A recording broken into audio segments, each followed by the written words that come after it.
We'll delve into the complex case of Simon Ekpa, the Finnish-Nigerian separatist leader, and the challenges surrounding his possible extradition to Nigeria. What happens if Ekpa is brought back to Nigeria? How does this impact the ongoing agitation for Biafra independence? Let's unpack it all. Extraditing Simon Ekpa from Finland to Nigeria might not be as straightforward as many people will hope. Here's why. First, legal protection in Finland. Finland is a nation with strong democratic institutions and a strict rule of law. Extradition requests are often scrutinized to ensure compliance with international laws, including human rights protections. Ekpa's lawyers could argue that he faces unfair treatment, political persecution, or even torture if returned to Nigeria, complicating the process. 2. No automatic treaty. While Nigeria and Finland are both signatory to International Convention on Extradition, there is no non-bilateral extradition treaty between the two nations.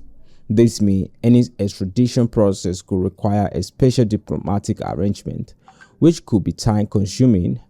3. Political sensitivities. Finland might be reluctant to extradite Ekpa if they perceive the case as being politically motivated rather than based purely on criminal charges. Any perception of bias could lead to backlash and human rights organizations and international observers. Assuming Nigeria overcomes these hurdles and Ekpa is extradited, what next?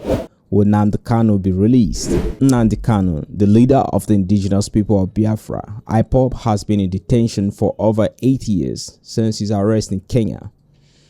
If Ekpa, a key figure in the Biafra agitation, is brought to Nigeria, one possible scenario is that Kanu might remain in detention while Ekpa joins him.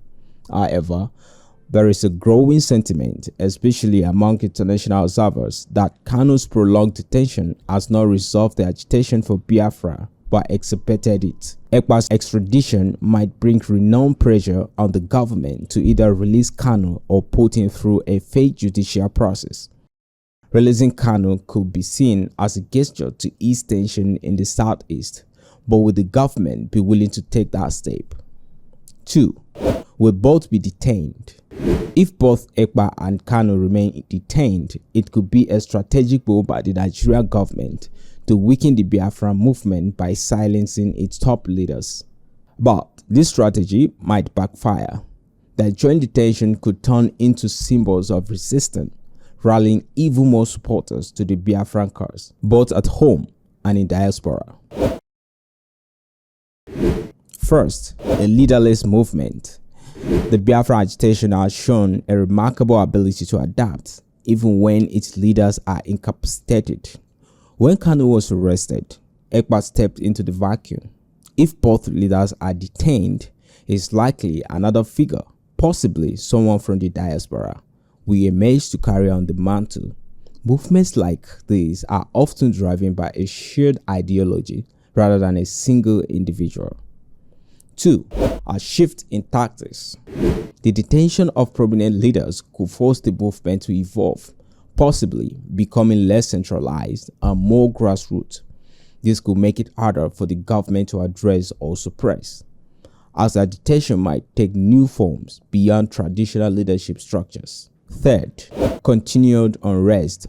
On the other hand, if the government uses Ekpa's arrest as an opportunity to engage with the aggrieved groups and address the root causes of the agitation, such as marginalization, underdevelopment, and security concerns in the southeast, it could de-escalate tensions. However, if these underlying issues remain unaddressed, the agitation could persist or even intensify. The Simon Ekpa saga is a pivotal moment for Nigeria. The government has a choice: treat the situation as purely criminal matter and suppress the movement further, or take a broader view and address the political and social grievance fueling the agitation. For the people of the southeast, who bear the brunt of the unrest, the hope remains for peace, stability, and government that listen to their concerns. The world is watching, and Nigeria's response will shape the trajectory of the Biafra agitation for years to come. What do you think? Should Simon Ekpa be extradited to Nigeria? If both Ekpa and Kanu are detained, will this end the Biafra agitation, or will another leader emerge? Share your thoughts in the comments section, and don't forget to like, subscribe, and turn on notification for more engaging political analysis. Thank you for watching Let's Talk Politics on Naija Anchor News.